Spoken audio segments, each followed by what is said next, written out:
تیره جمعه کې ما دا خبره وکړه چې کله پیغمبر علیه الصلاۃ والسلام مکه مکرمه کې د نبوت اعلان د صفا پر غونډۍ باندې وکړ، د دې ځای څخه د حق او د باطل معرکه سره روانه شوه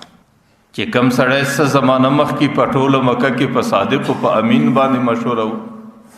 چې هغه ډېر بهترین انسان او ډېر د صداقت او ډېر د امانت والا انسان و، لیکن چې کله د نبوت اعلان وسو په هغه غړي باندې څوک هغې باندې د ساحر نوم ایږدي چې دا جادوګر دی، څوک پر هغې باندې د کاهن نوم ایږدي چې دا کوډګر دی، او څوک پر هغې باندې د کاذب نوم ایږدي چې دا درواغجن دی. او ابو لهب خو بل کار پرې شوی، نو هغې بس د پیغمبر علیه الصلاۃ والسلام شا ونیوله چې پیغمبر علیه الصلاۃ والسلام به پر کومه لار باندې تللی او کم قوم ته به خبره کوله او نه ولد نه وارد خلکو ته به دعوت ورکاوه، نو دی به دستي په مابین کې ورلوی دی. هغه خلکو ته به ویل چې خلکو دا زما وراره دی او دا زموږ د دینه څخه ثابت دی، یعنی زموږ د دینه څخه بې دینه سوی دی او دا یو قسم ساحر او جادوګر دی، د دې خبره به نه منئ. بیا به لپه د خارو ډکه کله د پیغمبر علیه السلام پر مخ به ور وپاشله، هغې خلک به ولاړو، پیغمبر علیه السلام به پاته او د ابو لهب کور والا چې ام جمیل زنانه وه و امرأته حمالة الحطب، نو هغې خو بل کار نه درلودی، بس هغې دا کار کوی چې هغې به د پیغمبر علیه الصلاۃ والسلام په لاره کې بوټي اچول چې په کم شکل یې پیغمبر علیه الصلاۃ والسلام ته تکلیف رسول غوښتو، نو په هغه شکل یې پیغمبر علیه الصلاۃ والسلام ته تکلیف رساوی. ما درته ویل د پیغمبر علیه السلام دوې لوڼې د هغې زنانې په ژوند دې وې، د هغې د زامنو په نکاح کې وې، بیا هغه زامن دې ته مجبوره کړو چې دې زنانو ته به طلاق ورکوئ. په هغې کې یو رالی پیغمبر علیه الصلاۃ والسلام ته مخامخ د لور طلاق ور واچاوی. د پیغمبر علیه الصلاۃ والسلام هغې ته شرع وکړه، ول الله تعالی دې د خپلو مزریانو سره یو مزری در باندې مسلط کړي، بیا په ځنګله کې د ځنګله درندګانو او حیوانانو سره وشکاوی. ام جمیل زنانی چې کله سوره لهب را نازل او پای کې الله تعالی د ابو لهب رسوایی وکړه، نو هغه زنانه په ډېر جوش او په ډېر خشم کې وله، هغې په کور کې یو څو کاڼې راواخیستل چې د هغې کاڼو واری به پر پیغمبر علیه الصلاۃ والسلام باندې کوي. هغې د کور سره روانه سوله، پیغمبر علیه السلام په حرم کې د مکې د حضرت ابوبکر سره ناست دی، لیکن د الله تعالی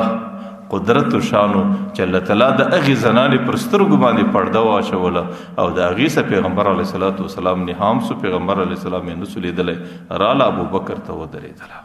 ابوبکر ته وایي چې ستا هغه دوست چې هغې زموږ مقابله اخیستې ده او هغې زموږ د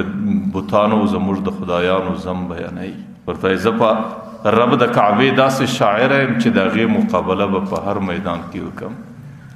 برا بویل مزمما عصینا و امره ابینا و دینه قلینا،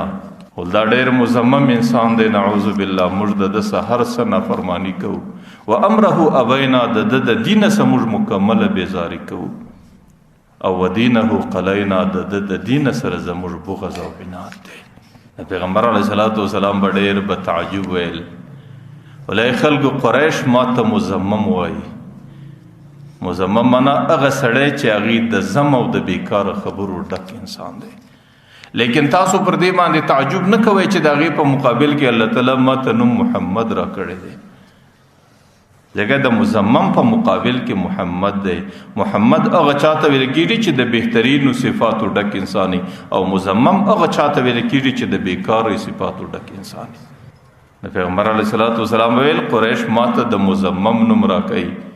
لیکن الله تعالی د هغې په مقابل کې ماته د محمد نوم را کوي. چې کله هغه زنانه را روانه ده،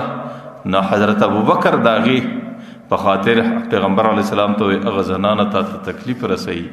د پیغمبر علیه الصلاۃ والسلام ورته انها لن ترانی، دا زنانه هرګز ما نسي لیدلی. نو بیا الله تعالی د هغې پر سترګو باندې فردې ولګولې او الله تعالی د پیغمبر علیه الصلاۃ والسلام حفاظت د هغې څه وکړي. نو ما درته ویل مکه مکرمه کې عجیبه داستان روان سو. پیغمبر علیه الصلاۃ والسلام چې خپل دعوت روان کړي، نو قریشو د هغې په مقابل کې د خپلو بتانو د دفاع دپاره د پیغمبر علیه السلام مقابلې ته ملا وتړله چې په کم میدان کې په کم شکل باندې پیغمبر علیه الصلاۃ والسلام ته تکلیف رسیدلی سي هغه خلک په هغه میدان کې پیغمبر علیه السلام ته په هغه شکل تکلیف رسي. حضرت عثمان رضی الله عنه یو روایت را نقل کړي چې پیغمبر علیه الصلاۃ والسلام د بیت الله په حرم کې طواف کوي. چې کله طواف روان دی نو بیت الله په یو کونج کې ابو جهل ناست دی، امیہ ابن خلف ناست دی، عقبہ ابن معیط ناست دی او عتبہ ابن شیبہ ناست دی او د قریش ټول سرداران ناست دي. چې کله پیغمبر علیه الصلاۃ والسلام پر غلار باندې تیریږي نو دی هم پیغمبر علیه الصلاۃ والسلام په ډیرو بدو الفاظو او پیغمبر علیه الصلاۃ والسلام په ډیرو بدو القابو باندې یادوي او پیغمبر علیه الصلاۃ والسلام ته ډیره بد وینا او ډیره بد خبره کوي. پیغمبر علیه الصلاۃ والسلام چې یو ځل تیر سو حسین ویل، دویم ځل چې کله پر طواف باندې پیغمبر علیه الصلاۃ والسلام رالی نو هغه خلکو دویم ځل بیا بد خبره وکړه، پیغمبر علیه الصلاۃ والسلام بیا صبر او برداشت وکړي او دریم ځل چې پیغمبر علیه الصلاۃ والسلام بیا رالی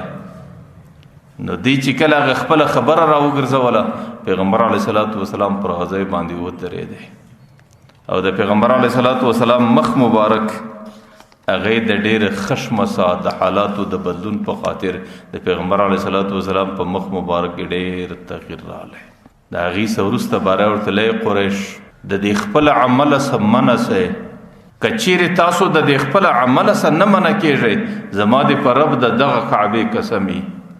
چې الله تعالی به مو په داسې عذاب باندې اخته کړي چې د هغې مثل به بیا د مځکې پر مخ باندې ډېر کم. حضرت عثمان رضی الله عنه وایي چې ما هغه خلکو ته کتل د هغو ټولو بدنونه بلګ واخیستل او د هغې څه وروسته باره پیغمبر علیه السلام طواف پر مابین باندې پرې شوی چې کله یې پر مابین باندې پرې شوی د خپل کور طرف ته روان سو.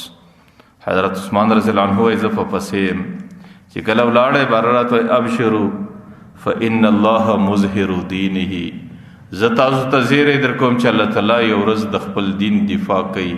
د خپل دین غلبه کوي او ستاسو رب یو ورځ خپل دین غالبه کوي. ومتم کلمته وناصر دینه، الله تعالی د خپل کلمې اتمام کوي، الله تعالی د خپل دین نصرت کوي.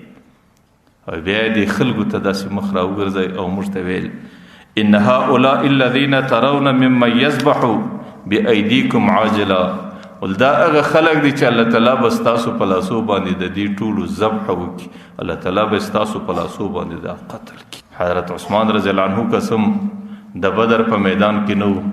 حضرت عثمان رضی الله عنه وایي ما په الله قسم صحابه او هغه خلک چې پیغمبر علیه السلام کوم خلک لیدلي وو هغه ټول د صحابه په لاس د بدر په میدان کې ذبح سو او د هغو ټولو سرونه د صحابه په لاس باندې پرې سو.